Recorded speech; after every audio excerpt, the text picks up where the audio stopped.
segunda parte do consultório, tempo agora para entrarmos no mundo da nutrição.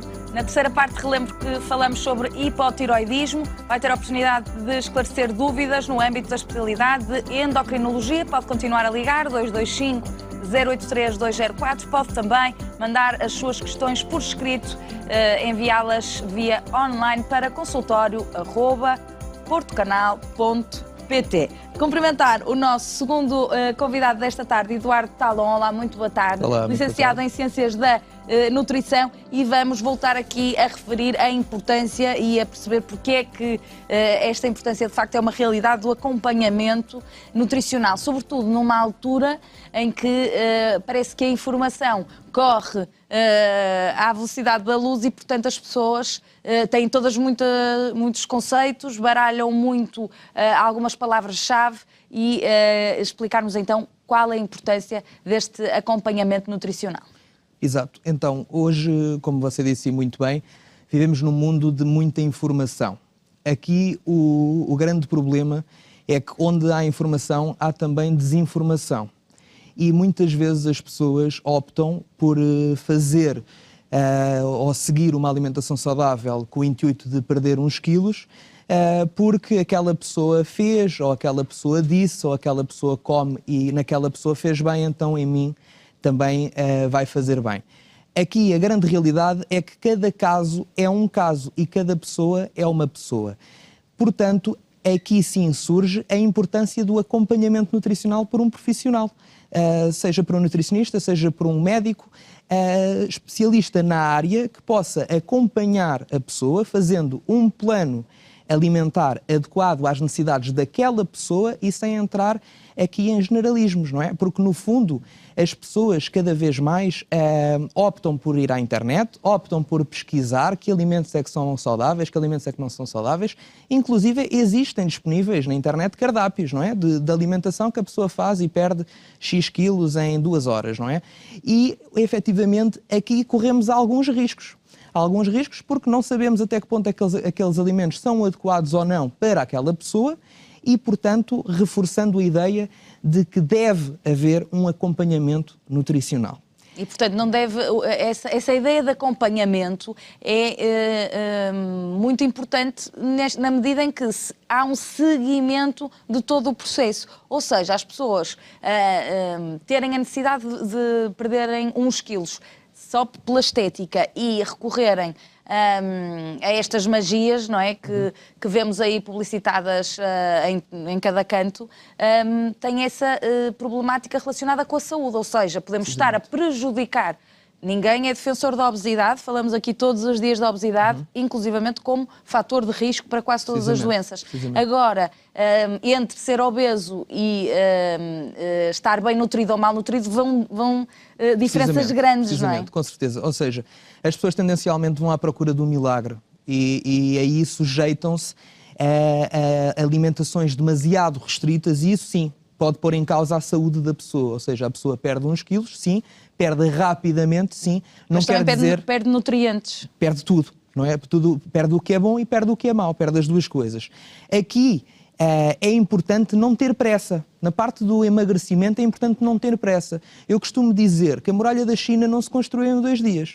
E se tivesse construído, hoje não estava de pé. Exatamente. Ou seja, a perca de peso deve ser enfrentada como um desafio sim, mas um desafio em que devemos fazer bem e a seu tempo. E cada corpo leva o seu tempo. Independentemente a nível das necessidades energéticas de uma pessoa para a outra, mesmo fazendo a taxa de metabolismo basal e calculando as necessidades energéticas da pessoa e restringindo algumas quilocalorias, as mesmas quilocalorias restringidas numa pessoa ou noutra não é igual. Cada pessoa é uma pessoa, cada pessoa requer o seu acompanhamento e às vezes o especialista também precisa desse tempo, não é? Ou seja, para avaliar, não é? E tentativa de erro. Precisamente. Funciona um pouco dessa forma. Ou seja, a nível de números, nós, se ingerirmos menos calorias do que aquelas do que queimamos, não é? Vamos emagrecer. Isso aí é matemático. Isso é matemático, certo. Agora, a realidade é que cada vez mais em consulta deparamos-nos com taxas de metabolismo basal aparentemente estáveis, mas o facto é que as pessoas, na realidade, não queimam. E fazendo um teste por queima de oxigénio, que é um teste mais preciso, depara-se que afinal aquelas fórmulas que utilizamos para a grande parte da população, existe aqui pequenas percentagens que não se enquadram e que não corresponde à realidade.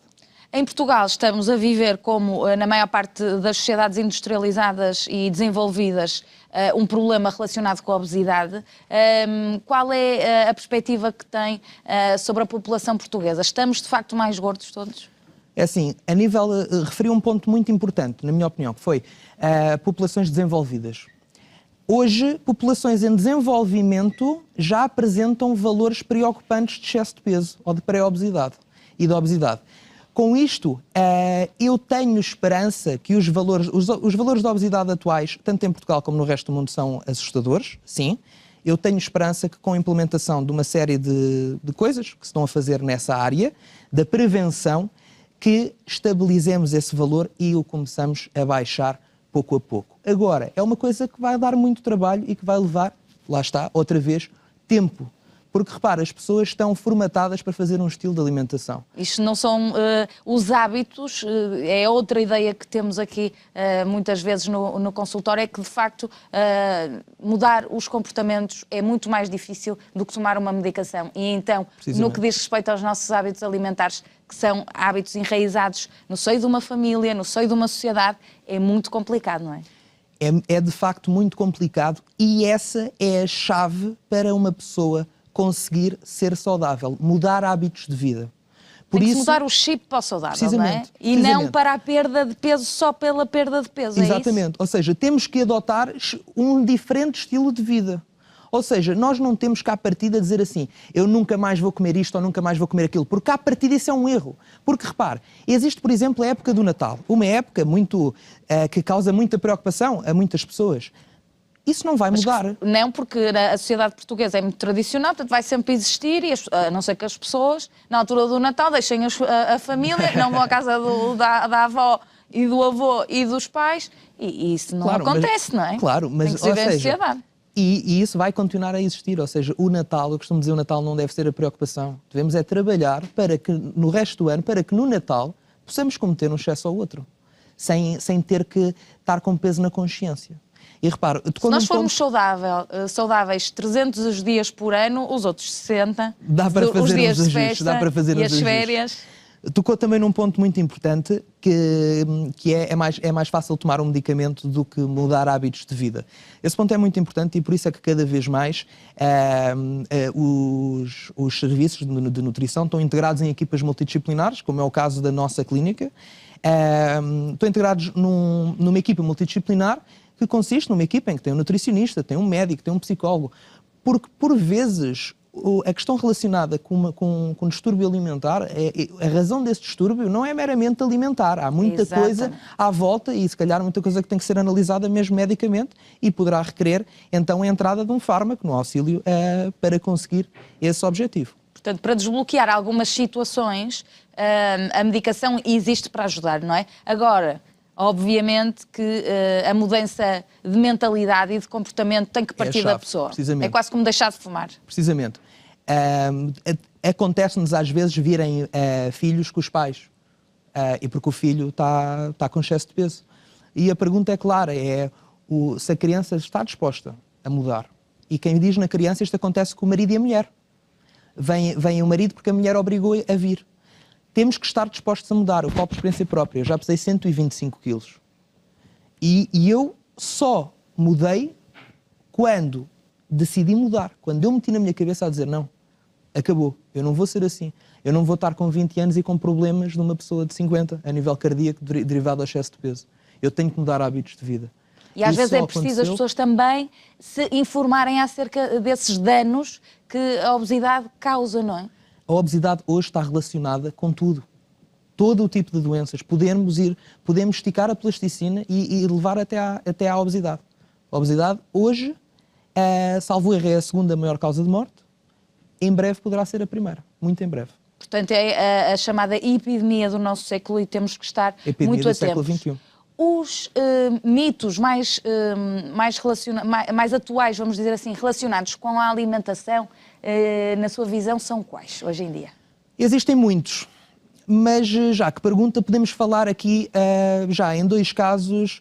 Porque esta questão tem muito a ver com as modas, não é? Exatamente. Ou seja, e vamos falar aqui em 2 casos específicos e depois introduzo um terceiro, mas para já 2 casos específicos vamos falar do glúten e da lactose. Porque acho que é um tema que as pessoas tendencialmente optam por Hoje em dia ouve-se muito falar da lactose e do glúten, não é? Faz mal e que devemos retirar, e se retirarmos a lactose ou o glúten, estaremos a fazer uma alimentação mais saudável. A realidade é que isso não é verdade. Ou seja, para uma pessoa que não tenha nenhum tipo de intolerância, seja ao glúten, seja à lactose, não está comprovado que fazer uma dieta isenta do mesmo tenha fatores positivos. Não está comprovado. Ou seja, e muitas vezes as pessoas veem um produto que não tem glúten ou que não tem lactose, associam isso a um produto saudável e, na realidade, estão a consumir um produto que provavelmente tem as recomendações da Organização Mundial de Saúde de consumo diário de açúcar num pacotinho. Então, isso e depois as pessoas acham que é saudável e doses industriais, então, do saudável. Precisamente. Ou seja, é importante desmistificar que para uma pessoa com alergia ou intolerância ao glúten ou à lactose, tudo muito bem, tem que retirar esses produtos da sua alimentação, mas atenção, que essa intolerância ou alergia tem que ser diagnosticada pelo médico. Não é dizer... Como a qualquer outro nutriente. Ou seja, tem que se fazer exames específicos que declarem que aquela pessoa é intolerante ao glúten ou é intolerante à lactose. Nessas situações, sim, retiramos da alimentação para o resto da nossa vida. Agora, até isso não acontecer, ou por moda, não vamos fazê-lo, porque não está comprovado que é melhor para a nossa saúde. O terceiro ponto que falei... Sendo que recordar que o glúten está em que tipo de alimentos? Está no trigo, por exemplo, e a lactose no leite. Pronto. E a lactose no leite. Mas a realidade é que agora há muitos cereais que aparecem sem glúten. As pessoas associam algo saudável, mas está carregado de açúcar. Mais que aos normais, mais que aos Choca-Pics, inclusive. Então, é importante termos atenção a isto. Depois... A importância dos rótulos também é uma pergunta que lhe vou querer fazer, não é? Sim, a importância dos rótulos e de saber interpretar os rótulos. Exatamente. Felizmente já existem muitas ações a nível de instrução para interpretar rótulos. Tenho muitos colegas meus a fazerem esses trabalhos nas escolas e ensinarem logo os miúdos a fazer esse tipo de trabalho, porque repare, se aprendem inglês ou francês em crianças, aprendem também a interpretar os rótulos e a perceber. Agora, também funcionamos numa indústria que, para além dos rótulos, utiliza imagens de iogurtes ou qualquer coisa que apelam a muitas vezes induzir o consumidor em erro. Por exemplo, um artigo que tenha um 0%, muito bonito na caixinha, que a pessoa, isto é 0%, então posso comer à vontade. A questão é que aquele produto pode ser 0% matéria gorda, mas estar carregado de açúcar. E tem o mesmo 0% lá. Ou seja, provavelmente existiria aqui necessidade de haver algum controle, até que ponto é que... Porque, repara, acaba por ser também o negócio deles, não é? Vender imagem. Estamos aqui numa dualidade, não é? Exatamente. Entre aquilo que é saúde pública e nutrição e vender os próprios indústria, exatamente. Não é? A indústria agora, alimentar. Falando da indústria, obviamente, porque não tudo é mau, fico muito contente pela indústria apostar cada vez mais, sim, em alimentos isentos de glúten e lactose para as pessoas que realmente o necessitem.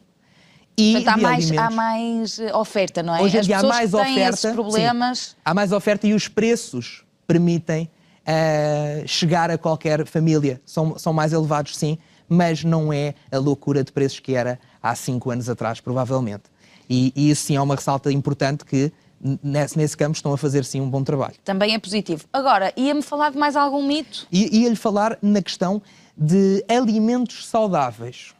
Ou seja, é importante perceber que um alimento saudável, por vezes, pode ser hipocalórico ou pode ser hipercalórico.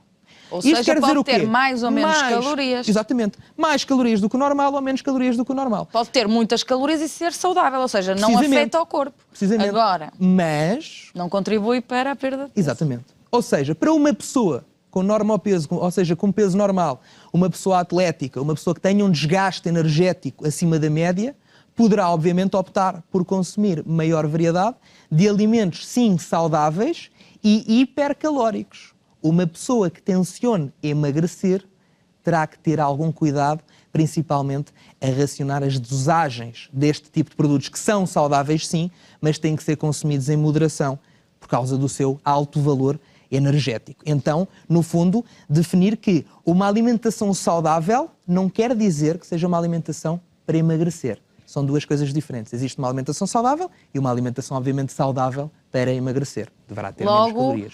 Logo, as pessoas, consoante aquilo que estão a esperar, não é? Portanto, consoante as expectativas, gerir com o médico exatamente o objetivo, não é? Porque para diferentes objetivos, diferentes tipos de dietas. Precisamente. Ou seja, a importância lá está do acompanhamento, por isso é que eu decidi falar sobre isso, porque está em tudo. Ou seja, na parte específica dos alimentos, ser acompanhado pelo nutricionista e definir que quantidades é que precisamos e o que é que precisamos de cada coisa e até que ponto é que devemos variar ou não, ou o que é que devemos ingerir. Desse tipo de alimentos que são hipercalóricos, racionar bem as medidas, ou seja, definir bem que é um punhado ou 3 ou 4, ou seja, definir bem porções nesse tipo de alimentos principalmente. E as pessoas aí devem ser rigorosas, não é? Nesse tipo de alimentos, as porções sim. Importam, não é? As porções importam, sim. Agora, obviamente que existem alimentos em que as porções são mais importantes e existem alimentos que as porções são menos importantes. Atenção que eu não estou a dizer que não são importantes. Todas elas são importantes. Simplesmente, obviamente, que em alimentos mais calóricos temos que ser muito estritos e muito rigorosos na parte das porções. Em alimentos, por exemplo, como a alface, sejam 30 ou sejam 40 gramas, a realidade é que não vai haver diferença significativa no valor energético. Portanto, são estas nuances, vamos dizer assim, que fazem toda a diferença e é por isso que existem especialistas e cada vez mais, não é? Na área da nutrição. Exatamente. Precisamente, felizmente, a nutrição e os nutricionistas cada vez são mais e estão a crescer. E creio que será algo muito positivo, tanto na prevenção como no tratamento, nos dois campos. Creio que será algo muito positivo e creio que será uma mais-valia para o futuro de todos, porque isto é algo que nos afeta a todos. E, portanto, ao nível da família, os pais devem ter esta preocupação, não é?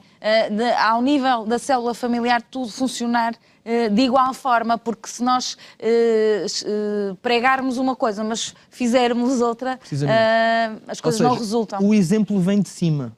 E isto é claro e é algo que se aplica em tudo na nossa vida. Ou seja, se à partida o exemplo dos pais for optar por uma alimentação mais equilibrada, com um consumo diverso de vegetais, de frutas e esse tipo de alimentos, se passarem à partida esse tipo de ideias e esse tipo de hábitos e costumes aos filhos, será meio caminho andado para os filhos terem melhores escolhas e fazerem eles próprios melhores escolhas. Porque, repare, uma criança com 5, 6 anos, com excesso de peso, a responsabilidade é da criança ou é dos pais? Claro, com 5 ou 6 anos, de facto... Não tem grande poder de escolha. Exatamente. Certo? Os pais têm também que contornar algumas situações. Claro que, obviamente, que nenhum filho é igual ao outro e somos todos diferentes e as crianças também são todas diferentes. E ainda bem. Mas cabe-nos a nós, ainda bem, mas cabe-nos a nós depois guiar este processo, não é? Sim, sim. Agora, em relação à informação que todos os dias chega, há pouco falávamos da procura proativa das pessoas em relação à nutrição. A verdade é que parece que hoje em dia até as informações nos entram pelos olhos dentro, não é? É verdade, sim, senhor. É verdade. Esta é uma indústria que acaba por também... quer a indústria do emagrecimento, quer a indústria... É uma indústria, efetivamente. E hoje nós, todos os dias, somos bombardeados, seja na rádio, seja na televisão, seja num outdoor, somos bombardeados literalmente, ou seja, em todo o sítio que vamos ouvimos falar de comida e ouvimos falar de dietas. É um contrassenso, não é? Como é isto, há muita publicidade à comida e depois muita publicidade a não coma. Exato, porque no fundo são duas indústrias fortes que competem entre elas. Agora, isso é algo que vamos estar sempre sujeitos e vamos ter que, como noutros campos, na saúde e não só, vamos ter que ter o nosso sentido crítico e saber escolher. Temos que racionalizar a informação, não é? Precisamente. E filtrar muito bem a informação. Filtrar muito bem a informação. E cada vez mais faz sentido que haja este acompanhamento entre várias especialidades. Daí que existam clínicas, pertence a uma clínica conhecida em Portugal, mas esta interação entre especialidades é importante porque tem que se olhar para o indivíduo como um todo e perceber quando se está a tirar de um sítio se não está a danificar outro, não é? Precisamente. A importância do acompanhamento multidisciplinar é grandíssima e por isso é que está a ser adotada em todo o lado, basicamente. Então, é precisamente para garantir que a pessoa é acompanhada em todos os campos. Porque, repara... E há pessoas que têm muita dificuldade nisto, não é? Na mudança de hábito. Sim, muita, e na perda de muita, peso. muita, Portanto, psicologicamente também têm que ser acompanhadas, que era aquilo que dizíamos há pouco. É muito importante o acompanhamento psicológico. Ou seja, o porquê da pessoa comer. Porquê que àquela hora do dia comes um chocolate. O que é que acontece no teu dia para isso acontecer? Ou o que é que aconteceu na tua vida para te fazer comer àquela hora um chocolate? Por exemplo, este é obviamente que é um exemplo, mas é importante e a única forma de conseguir fazer isso e de conseguir ajudar a pessoa, porque este ponto é muito importante. Nós fazemos isto, profissionais de saúde, nós fazemos isto... É perceber onde é que está ali... Para ajudar, com a finalidade de ajudar. Porque qualquer profissional de saúde seguiu a área com o objetivo de ajudar pessoas. Esse é o primeiro objetivo de qualquer profissional de saúde. Para conseguir ajudar a pessoa, às vezes, apenas um plano nutricional e acompanhamento nutricional não chega. Então aí pode ser necessária a intervenção, por exemplo, do acompanhamento médico ou do acompanhamento psicólogo, por exemplo. Agora, também é importante, e já que toca nessa questão, da parte, existe cada vez mais o tema da consulta online. E das pessoas fazerem consultas online e muitas vezes, e aqui é que está o problema, e muitas vezes não sabem sequer quem é que está do outro lado.